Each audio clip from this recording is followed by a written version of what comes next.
Nawaz bathroom भी इस्तेमाल नहीं करने देता। नवाजुद्दीन सिद्दीकी पर अहलिया के संगीन इल्जाम, खाना भी नहीं दिया गया।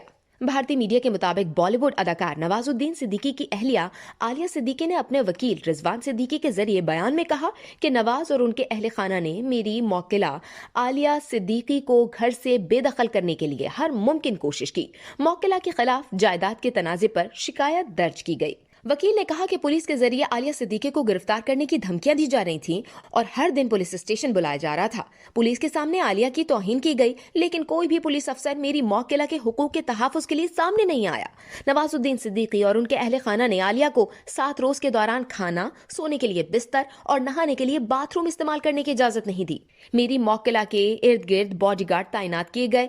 जिस जगह मेरी मौकिला अपने छोटे बेटे के साथ मुकीम है, वहां CCTV कैमरे नस्ब हैं।